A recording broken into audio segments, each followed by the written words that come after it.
LoreSplice presents The Legend of Sleep-Deprived Link, how Zelda speedrunners broke time, logic, and their own sanity.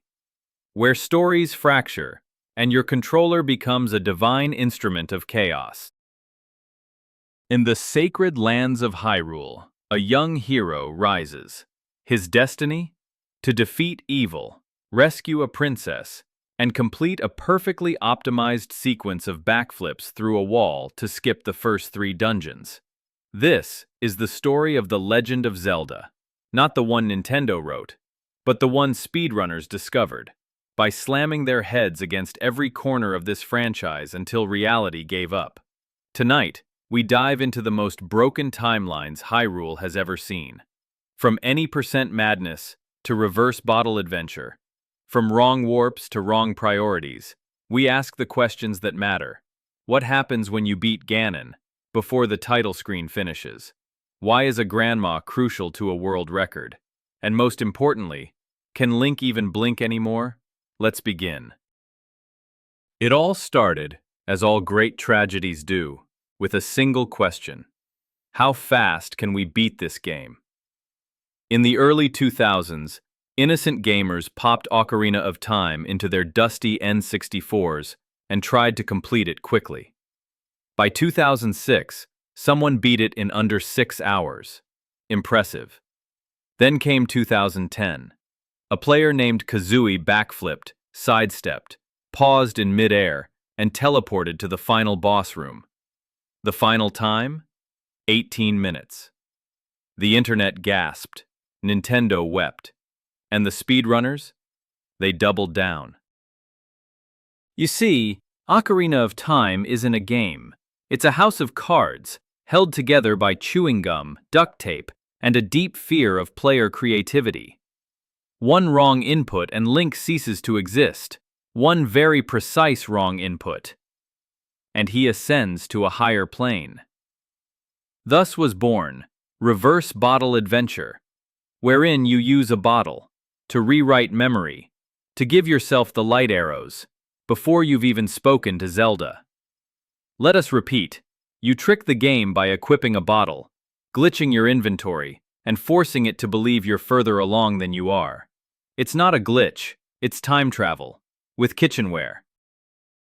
Speedrunners don't sleep. Not because they don't want to, because they can't. Every night, they close their eyes and see frame counts. They dream of frame-perfect rolls. Their fingers twitch in the dark. Some have memorized the entire game's memory map. Some can recite the hex addresses for every NPC in Kakariko Village.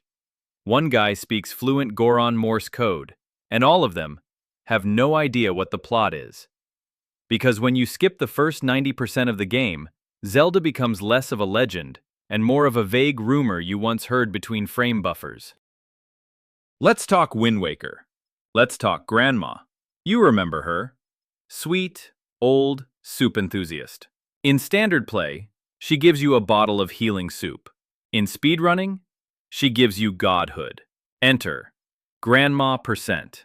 By abusing the game's timing system, skipping flags, and executing a maneuver known only as the Tingle Dive, runners found a route that revolves entirely around saving Grandma early, before ever leaving the island. This saves approximately 23 seconds. But more importantly, it's hilarious. Because when you enter the final boss fight, soup in hand, knowing you saved the old lady but not your sister, you realize this is not a game, it's a spiritual journey. And Grandma is the true final boss. Let's talk about wrong warping. Sounds like an indie metal band. But it's actually the act of tricking the game into loading the wrong scene, from the right doorway, by hitting pause at the exact right frame. If done correctly, walk into a Deku tree, end up in Ganon's castle, laugh like a maniac. If done incorrectly, walk into a Deku tree, crash the game. Your N64 catches fire. Wrong warping is not a science, it is dark magic. It is alchemy performed through muscle memory and muscle pain. And it is glorious. Then came Breath of the Wild, a majestic, open-world reinvention. Soaring landscapes, Emergent physics, limitless creativity. Speedrunners saw it and asked, how fast can I break this? Answer, 5 minutes. By using shield clipping, whistle sprinting, and something called a BLSS, don't ask, just know it's black magic and involves flying through the air with a bomb and a plank. Runners now beat the game faster than most people beat the Great Plateau tutorial. One runner beat it while blindfolded. One runner beat it while making toast. Another runner beat it on a DDR dance pad. This isn't speedrunning anymore. This is performance art. Then there's Majora's Mask.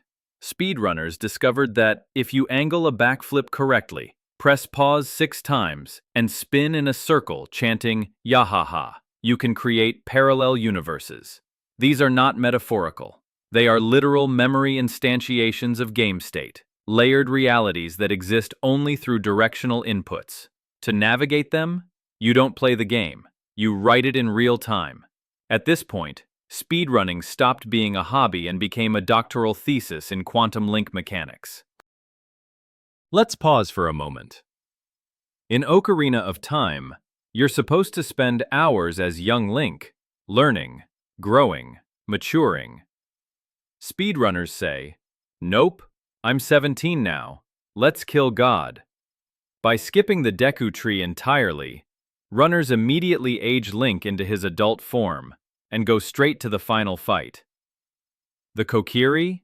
Abandoned. The plot? Deleted. Navi? Screaming in the void. And somehow, this is beautiful. Because in the end, the game isn't about saving Zelda. It's about saving frames. Speedrunning takes a toll.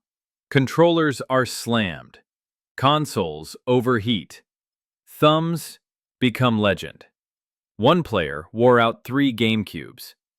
Another used custom-built gloves reinforced with Kevlar. There's a guy known only as Frame Jesus because he once landed a 1 in 3,000 input window, twice in a row, live on Twitch.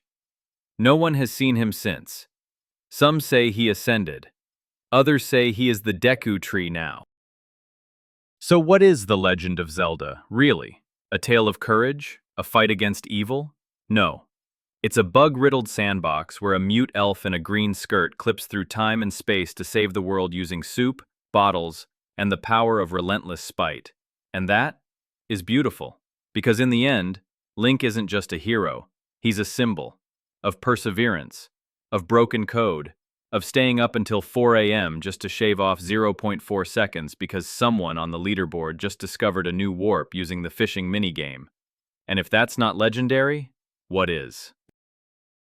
So, what do you think, adventurers? Could Link ever truly finish a game normally again? Will Nintendo patch every glitch? Or will speedrunners find a new one faster than you can say Skull Kid %? Drop your favorite skips, softlocks, and soup-based strategies in the comments. And if you love broken games, absurd timelines, and stories the devs definitely didn't mean to include, hit like, subscribe, ring the bell. Until next time, this is LoreSplice, where stories fracture and game logic explodes.